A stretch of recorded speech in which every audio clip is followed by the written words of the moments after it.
Jacks are looking to become the first team since the '04 Patriots to capture back-to-back titles, while the Niners haven't won the big game since 1995. Ravens quarterback Lamar Jackson was named the league's MVP.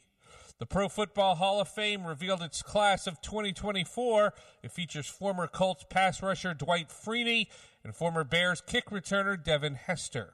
And the Cowboys are expected to hire former Vikings head coach Mike Zimmer as their next defensive coordinator. A couple trades went down in the NBA before yesterday's deadline, including the Pacers sending guard Buddy Hield to the Sixers, while the Sixers traded guard Patrick Beverley to the Bucks. On the court, Steph Curry drained 11 threes, finished with a game-high 42. Golden State knocked off the Pacers. That's sports. I'm Seth Everett, NBC News Radio. WQEE 99.1 FM, The Key, Newman, Sharpsburg, Franklin, LaGrange. The House of Light brings clarity to your soul, offering a safe space for healing through our compassionate practitioners, services, classes, and wisdom, plus the tools to support you in our retail space. When you hear music, do the lyrics speak to you on a deeper level? I'm Bruce Thornton. Join me and Donna Wood every Friday morning at 10:30 a.m. on WQEE 99.1 FM, The Key, for our show Lyrical Wisdom. Every week we will dive into the lyrics of songs and uncover hidden messages that we hope will leave you feeling inspired and enlightened. We know that our ideas may not always line up with yours, so this show will be an open discussion. Email us with ideas for songs at lyricalwisdomshow@gmail.com. That's lyricalwisdomshow@gmail.com. Let's share some wisdom together. To protect his home and family from disaster, Steve used courage, wisdom, and his camera phone. That should do it. Way to go, Steve! By simply taking digital pictures of his family's important documents, Steve can always have them stored safely online, no matter when disaster strikes. Learn other simple ways to protect your home and family before a natural disaster at ready.gov. That's ready.gov. A message from FEMA and the Ad Council. The views and opinions of this show and program are not the views and opinions of this station, its management, or its clientele. It's now time for the House of Light presents The Wisdom Cafe, each and every week at this time on 99.1 FM WQEE. Here's this week's special. Good morning, everyone. Welcome to the House of Light presents Wisdom Cafe. On today's menu, we have two guest hosts, myself, Lauren Grummert, and Katie Buckham. We're two practitioners from the House of Light, and we're filling in for Donna, who will return to Wisdom Cafe next Friday, February 16th. I was thinking before we get started, we want to thank the listeners, of course, for tuning in, but also highlight an upcoming event at House of Light next Saturday, February 17th. Stop by 29 Jackson Street for a love affair, which is a play on words. It's a fair, like you would see in a town, but we're doing it inside of the House of Light with 14 or 15 practitioners. And so we did a play on words because it's all about self-love for Valentine's Day, so it's a love affair.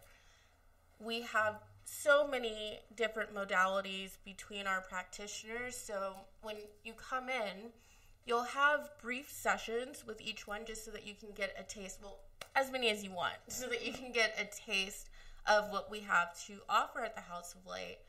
We will have a basket, a giveaway, so you can buy raffle tickets, but the raffle tickets double as a ticket to one of our practitioners' modalities as well. So those are $10 a piece for a raffle ticket, and you'll get a chance to be entered in as many times as you want with each ticket to get a big basket at the end. And that $10 will go towards one of the different modalities. So we have a lot of chakra balancing and healing, a lot of things to check in with your emotional state and do mini sessions to help you heal. Working on your heart chakra especially because we want to focus on self-love. We have tarot readings and Kaylee, you can go into that once we finish this because she's one of the practitioners doing that. We'll be doing love readings because it's Valentine's Day, and so we want to explore self-love. And also, if you're in a relationship, we can tell you about that.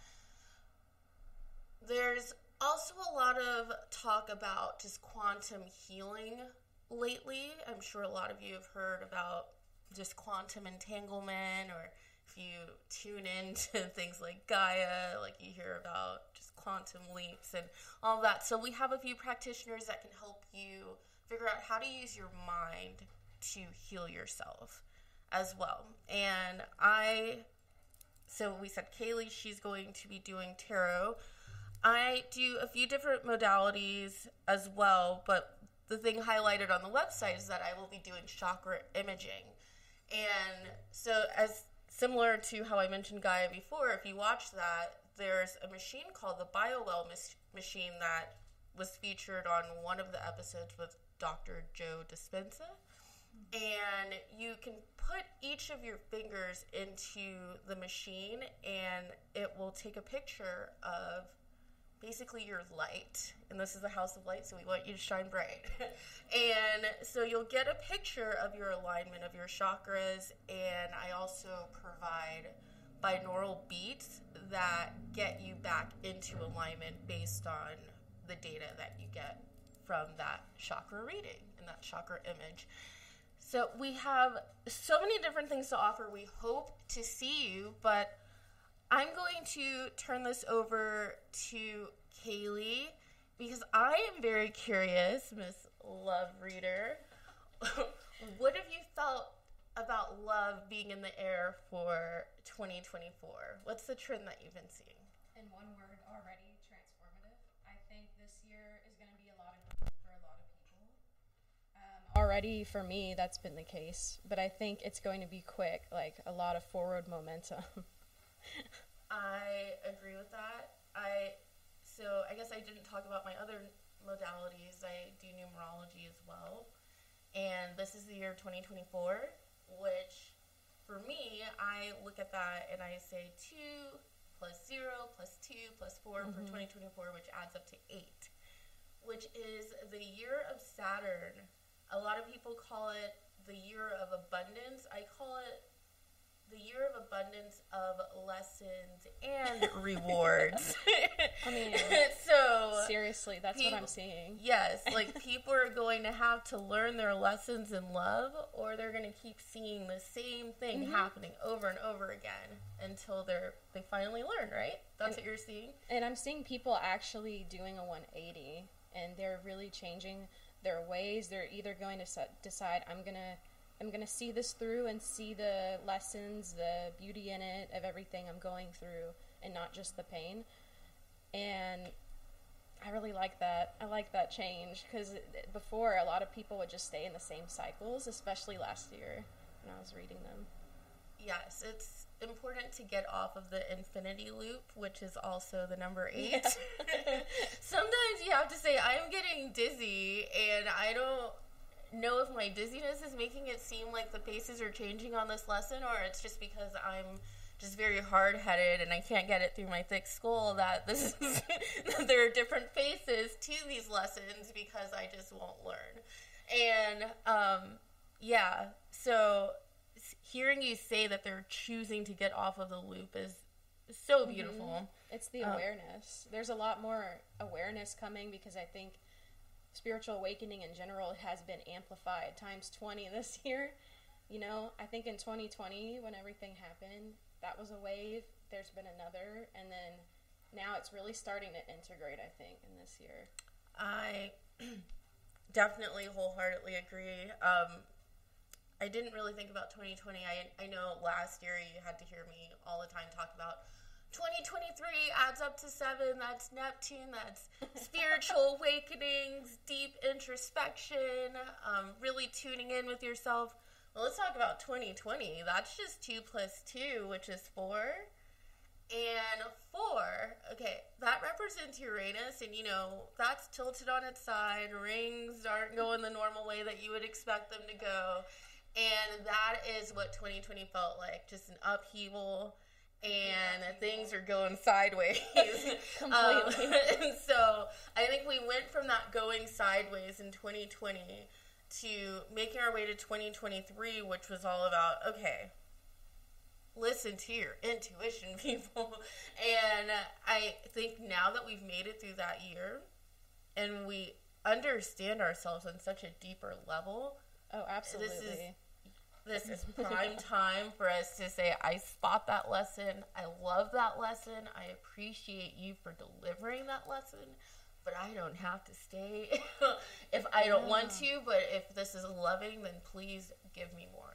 Yeah, cycle breaking. A lot of people are going to make their decisions this year if they didn't do it last year. Because I'll tell you, last year, at least for me, it was a year of growth and change and healing and meeting Soul Tribe. It's when I started at House of Light. It was last year. Same. So it was huge. But I'm really seeing all those lessons. Now people are putting that into practice. And they're really, instead of, they don't know instead of all these things being thrown at them at once and they don't have time to process it, now they really do. And it's decision time. I mean, that's beautiful for you to see as a practitioner as well. You always hope that things aren't going in one ear and out the other. But you get to see people come back and you get to see the growth, and there's so much beauty in that. Could you briefly explain, if someone hasn't done a tarot reading before and they come in because they really want some answers about their love life. Maybe they're really feeling their emotions during this week leading up to Valentine's Day, whether they have someone or not. Mm-hmm. How can you help to illuminate and bring the light to what they're going through when they come in next week? I could tell them that even if you're single around Valentine's Day, there's a reason for it. There's always a time and place for that. I do believe in divine timing, and maybe there's something that needs to be integrated before you get into that relationship, or if you're in one and you're having a tough time. What I could say about that is to slow down and really try to listen to your partner and just really take that time to not hyper romanticize Valentine's Day or like putting so much pressure on it. I definitely agree. I mean, self-love is key, which is what we're highlighting. Is there a specific way that they should phrase a question for you if they have a love reading? How do you typically, do you do 1 card pulls, 2 card, 3 cards? Oh, everyone is just a different spread, different amount of cards. It really just depends on the person, but you always want to leave it open-ended, no yes or no's, because spirit doesn't really work in that way with tarot. It's more like, how can we leave this, let me phrase that. So you would instead ask, if you were looking for a partner, I gotta think about that. Well, I know one thing, I guess, if I back up and go into my background before this, it will explain a little bit about how I'm going to explain how I believe tarot works and how people could possibly phrase the questions, and then, we can come back over to you while you think about that for a slight second.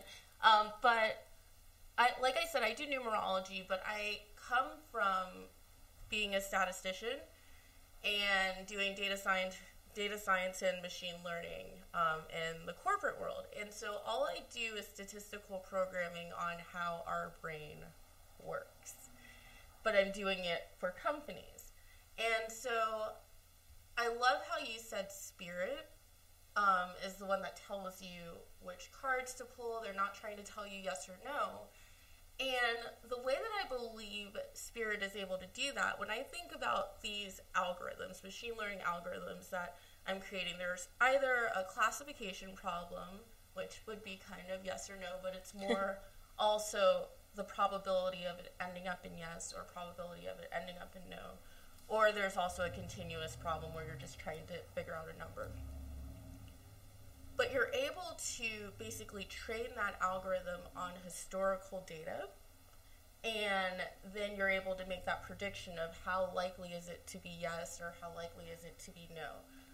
I believe when we think about science, how they say that everything happens at one time, but we're in this time-space continuum where it seems like things are happening in a linear fashion. I do believe that everything has already happened. All of that historical data has already been analyzed, and we already know the likelihood of you ending up in that yes or no or dumpster fire or glory category, and Spirit already knows that. Spirit can already see all of that based on your prior behavior.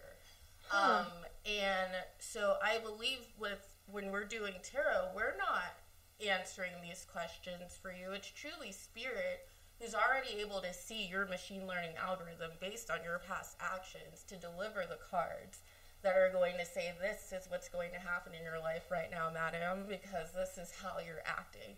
And I do believe also, like, if you keep going back and you haven't changed your ways, you're going to keep getting those same answers with the tarot until you decide to do a quantum jump or a quantum leap in your actions in life, and then those cards are going to suddenly start giving new beautiful messages because you've changed your trajectory in life. You've changed up the algorithm, and you've gamed that algorithm and said, no, I'm not going to be a loser today. I'm going to be a winner. And then you're going to start seeing that Spirit's going to be sending her those cards. Like, everything that we do as modalities, we're channeling your higher self. Right. We're not here trying to say that we have all the answers. Your higher self already knows you and knows your trajectory that you're on. You already know all the answers. And the thing with tarot is, I compare it to that movie, The Butterfly Effect. So people who have never had that, right? Yeah. It's funny, like, hearing your perspective on it, and everyone has their different perspectives, which makes it such a beautiful thing. Because I like to think of the butterfly effect for people who've never had a tarot reading. And it's like, you can make one decision today that will change the rest of your trajectory. Or, you know, you make one decision, it changes your entire reading. That's why I tell people to take it with a grain of salt. Because if you take that quite literally and you don't know the fact that in that moment, what you're getting is your energy for all the choices you made up until that point. It's like if you were in the middle of, right, like a corridor with many, many other doors around you and hallways, you would just be choosing that one outcome, that one hallway at that time. There's infinite possibilities. Like, I don't know if you've seen that movie, Everything Everywhere All at Once. No, I haven't. Yeah, it's like that. What you were kind of saying is time isn't linear, it's all happening at once. So you can choose, you can literally choose to align like that, like you're saying. You can make that choice. I've started trying to reframe my decisions into, is this going to keep me on the same trajectory, or is this going to, I don't care if it's a quantum hop. Like, it doesn't need to be a quantum leap. It can be a quantum hop, a quantum skip. But try to make decisions that are going to shake things up in life. Yeah. We can truly be whoever we want to be. We literally can be, like, that's the thing. It's all our programming. It's all the things we've been taught. It's our belief system since we were young. Because they say from age, born to 7, you just have your root chakra online, right? Yeah. It's really, you're just absorbing at that point. So a lot of our programming that's hardwired is coming from that part of our childhood. And when you said, you're talking about the quantum healing, and I instantly thought of inner child quantum healing. Have you ever tried that? Yes, so I was actually playing around with this week. So I have quite a few quantum healing programs. So again, I'm a tech person. So I do a lot of stuff with tech. And I have these programs. One of them is called Quantum Timeline. And I meditate on the person who's asking about their timeline. And then I basically say, okay, do you want to heal your whole timeline, like prenatal, current, future? And then a graph comes up that says, okay, this is how many positive experiences you had before an actual experience. This is how you took it in positive or negative. And this is how you behaved afterwards. And it shows the green versus the red. And then able to basically clear it and turn the negative to the positive. There are so many different programs in there, but I believe by me choosing programs like this, it just puts it in your mind as well that, hey, I'm being healed. Like, I'm forgiving things that happened in my past. Or there's things like I have a quantum gym where I can say, oh, you're basically doing muscle building for a power of 10 for 8 hours this day, and then I send an email and say, that's what you're doing today, and you need to tell your mind, hey, I'm muscle building for this long, and, like, we've seen things that actually change. Like, it sounds crazy, but I put someone on straight muscle building for 2 weeks, and this is going to sound so crazy, but their muscle went from 111 to 124 on their scale, and I can show you the graphs, and you're not even supposed to do that in 1 year. But I'm just, like, pressing buttons saying, like, hey, and I honestly believe that those programs work because we don't know how to ask our angels for help. Angels are not allowed to interfere into our lives unless we give them permission. And I think we just roll around in our own sewage sometimes, and we're like, oh my gosh, I hate how I'm feeling right now. But we don't truly get down and have a conversation with our higher self, with our angels, and get real about things and say, I need your help. And so by doing this quantum programming through technology and on the computer and using meditation, we're able to get into that frame of mind and give the permission to your angel or your higher self to heal you. And then you can take those quantum leaps, and eventually, like, I think with everything from practitioners, we're trying to teach you to help yourself. Yeah, we don't want you to we don't want you to depend on us to help yourself. But once you go through this training of talking to your angels, eventually you don't even need me. Like, you're able to, I'm here to reiterate they already know. Exactly. We are here to just help you figure out how to tune into your body, tune into your chakras, understand your programming. Like you were saying, up until the age of 6, that's when our subconscious gets programmed. And so that sounds crazy, but everything we're going through at this moment, it's going through that filter of our 6-year-old. Yeah. Like, isn't that crazy? And so you would think, but I really like the inner child quantum healing.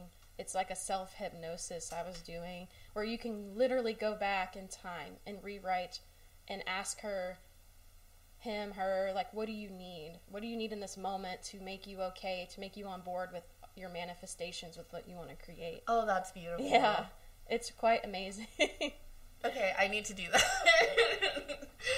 No, it's because that sounds so healing to me, because I feel like you can hear a bunch of different people tell you, oh, you just have to forgive everyone, turn the other cheek. And easier said than done. Yeah, it's easier said than done. And when you go into hypnosis too, you really get down to that subconscious level. Yeah, because your conscious, your ego mind is always blocking everything, and you literally can't tap into that part of you that can be rewired and reprogrammed unless you're in a theta state, unless you're asleep. So those times are very potent for your healing. And I do have that class coming up on Sunday that I'm going to talk about all those things, like at a basic level, since it's the first manifestation class I'm going to do. Yes, you are doing. So February 11th, you're doing a manifestation class. It's at 3 p.m. and everyone's welcome. Donations are appreciated, so it's low key, low pressure. It's just the basics of manifestation, law of assumption, law of attraction, all those things. But a lot of it does tie into your inner child healing and just going back in time and rewriting those things, the things you've been through, so you can change the programming. Change the program. And something else I thought about when you were talking about the cards that you pull, I would beg people once they get a reading to really think about the upright and reverse things that you tell them. And also know that you don't have to go with that. So it might say that this is the upright that you're going to have, or this is the reverse. Maybe you want to land somewhere in the middle. That's your choice. That's your free will. Maybe you say, I don't like this archetype. This is going into the trash. this reminds me of all of the trauma of my past, and I don't want that anymore. We always have the power to change our circumstance. It doesn't, you know what? Scratch the circumstances. Those don't even matter at the end of the day. All that matters is what's going on within you. And it will change everything on the outside. It will all change as soon as you change it within. And a lot of people get it backwards and think, I got to change it outside of myself first. That's not how it works. Nope, that's the joke of reality. So with tarot, before tarot cards even came around, you can call it cardology, cartomancy, but playing cards were the original fortune-telling cards. And when you really think about the numbers of the cards that are in those decks, it goes along with our calendar. And so we have 52 weeks in a year. There are 54 cards, but we have 2 jokers in there. So 52 cards. So every single week is ruled by an archetype in that deck of cards. And we also have 4 ruling courts with the king, queen, and jack. So that's 3. So 4 times 3 is 12. Each month has a new ruling court member. But one of the funniest things that I think about is that when you read about the history of fortune telling, it says that the Joker is in there because it's a wild card, and the Joker basically represents all of reality. We don't have to have all these different archetypes. The Joker is reality, and the reality is that we can be whoever we want to be. So we are the wild cards, and we treat ourselves as if we're pigeonholed into something that we're also programmed that way. Yeah, I was by like, we're programmed. We're made to think that we don't have the power that we actually have. That's the wild part to me. Yes, that is wild. But remember that you can change anything at any moment. Reality, don't take it so seriously. Take it as a joke, the Joker. And use that wild card and say, hey, today I'm going to be this, and I'm going to change you said you don't like circumstances, and I'm just going to change the outcome. I'm going to change my algorithm, and we're going to predict something else. My Explore page for my life is going to be different. It's all, you can just change it just like that. So thank you for tuning in. I believe we're at that time. So thank you for listening to WQEE thank you so much. 99.1, the House of Light Wisdom Cafe. And I love talking to you, Kaylee. I do too. And I'm Lauren, and I hope to see you next week at the Love Affair. You've been listening to the House of Light presents the Wisdom Cafe on 99.1 FM WQEE. The House of Light, a wellness center at 29 Jackson Street here in Newnan, is a place for people to relax and find true healing. For additional information, 407-414-6711. Remember to tune in next week for another healing message from the House of Light presents the Wisdom Cafe right here on 99.1 FM WQEE.